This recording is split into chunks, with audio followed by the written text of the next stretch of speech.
What's going on, guys? Welcome back to the channel. The 18th of October. We're looking here 4:14 a.m. on the East Coast. We're looking at Aerodrome Finance and the United States dollar pair.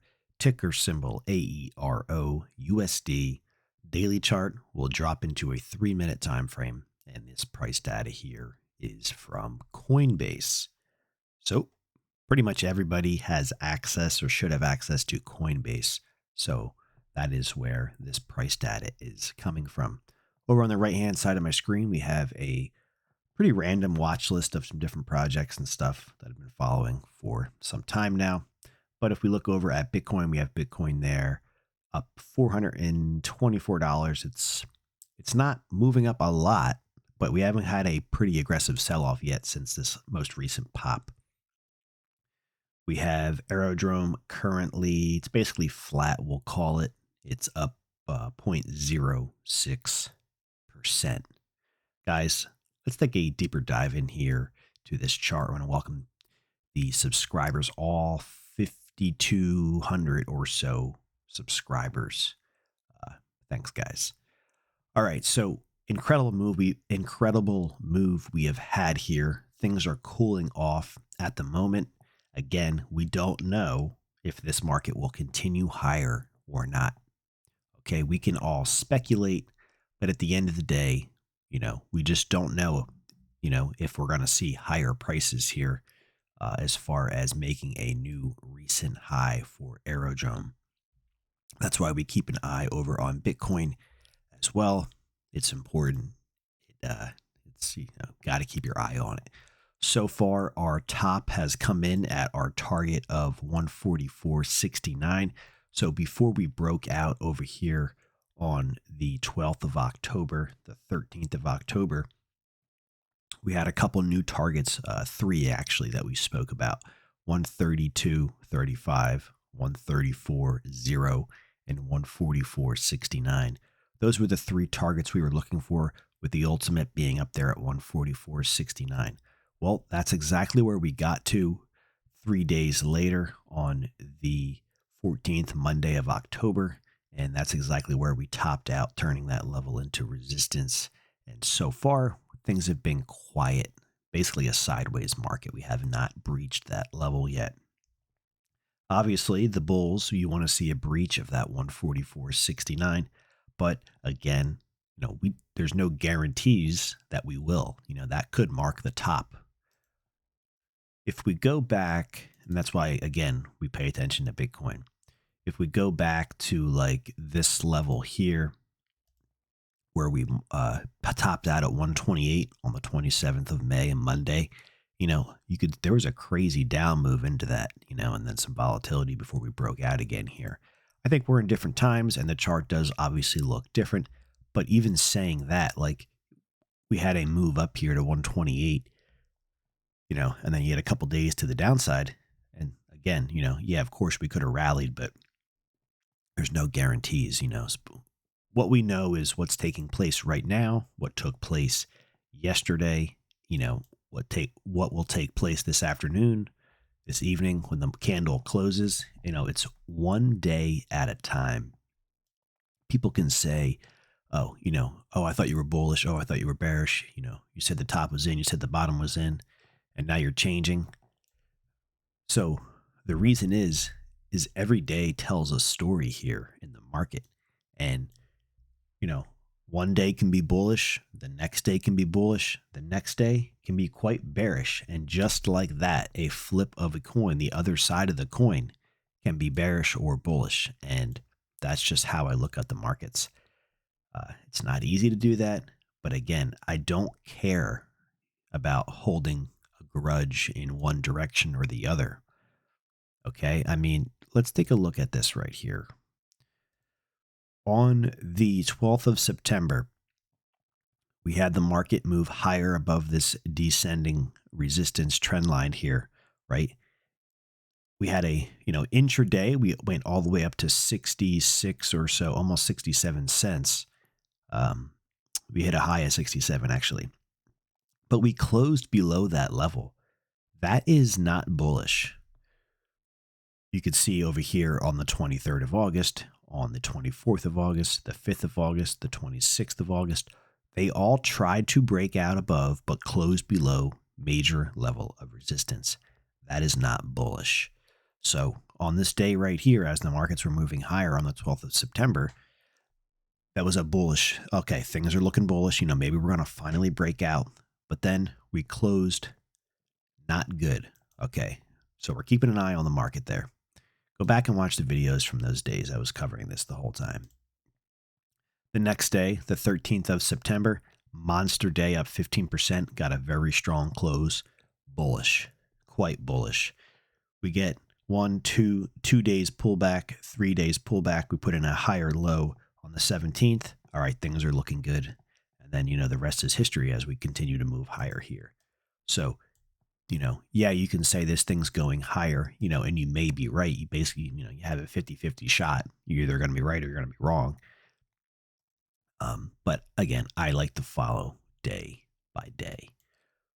Basically, what we're looking for here is we want to start to see a tick higher. And let me zoom in here, give you guys kind of a little bit more in-depth way of how I look at these markets. So yesterday, let's see, I'm sure that was yesterday. Yeah, Thursday, the 17th of October, we actually printed a daily higher high. Unfortunately, we made a daily lower low from the previous day.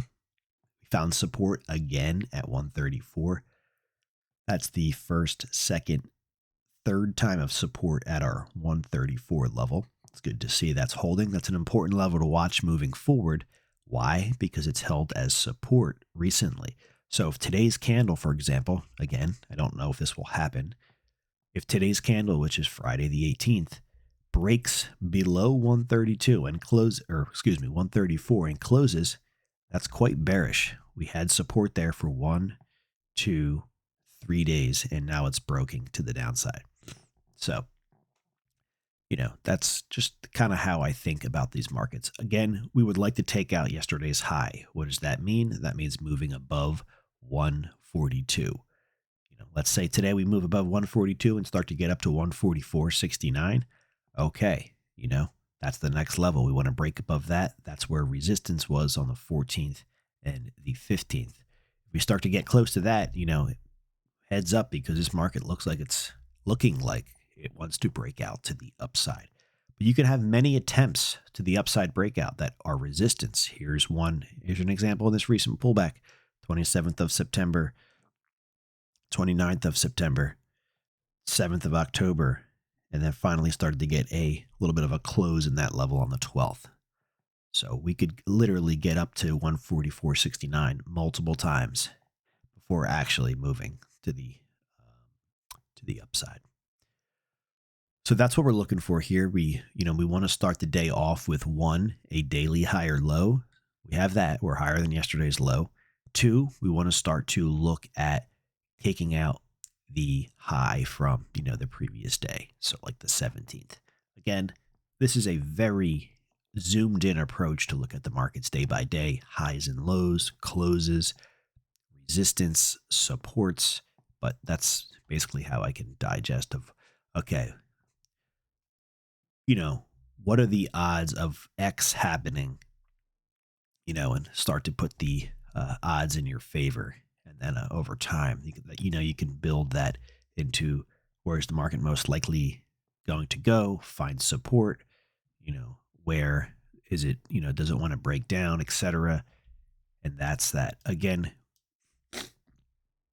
we will have new upper price targets. We don't have them up here yet. We're still trying to see how this consolidation is going to play out. Is it going to start to break some new lows here? If that's the case, that's going to push our new upper price targets down the road a bit. If we start to move higher here and get back up towards 144.69, okay, well then, our lows might be in for this consolidation. Let's start to look forward to some new price targets above the market. Saying that, we do have price targets above the market. They shouldn't be ignored. If for some reason we rally in the next couple hours, 158.40, 156.80 they're valid targets that you can look for if markets start to break up to that level. we also have some higher targets, guys. Up there, 183, 186, and then 234, 247, 245. Tons of targets. They've been on this chart for a long time. But they're all valid. But there'll be some new ones, within this zone. But we're trying to see how we start to move here. I don't know if we're necessarily done going sideways or heading lower. Bitcoin holding up well. We're getting close to the 68,748 resistance. We haven't gotten there yet. Very nice to see this rally here after putting in a lower low. We instantly put in a higher high, two new highs. That's quite bullish. Again, we've had resistance at this level in the past, the $68,000 level. So what you want to see is you want to see a break above this, heading us up towards 71,000. And if that takes place, we will see Aerodrome. The odds are stacked. Very good in your favor to see Aerodrome move higher if that takes place. No guarantees, but the odds are very good as the momentum is heading to the upside. And we'll start to, talk about that 156 or so price target. That is that, guys. One day at a time. Not every day is, super bullish or super bearish. And it's exciting. We've been quiet for the past couple days. From the breakout, you're up about 124%. Breakout would be around 61 cents. Current markets are 137 here for Aerodrome. Finance. Let's see here. Next real level of resistance. Going back in time here, like 156. You could see the market struggle here. And then above that, you're going to be at your basically 183, 184, 185 levels up in here. And then it's not too much further where you start to see the all-time highs up there. I believe it was like 244-ish or so. That's that, guys. It's Friday. Hope you guys have a great weekend. Thanks for watching. Go ahead and share this video far and wide. This is an incredible move, and anybody who has been able to be a part of this, congrats. And hopefully it all ends well for you guys, whatever happens here with this move. Some of these moves don't go on forever, of course. So just keep that in mind. Guys, thanks for watching. Not financial advice. Please make your own financial decisions. All links are down below. It does help support the channel. Hit that subscribe button if you are not yet subscribed. A huge percentage of viewers are not yet subscribed for whatever reason. So go ahead and do that. Appreciate it. Have a great day. And of course, not financial advice.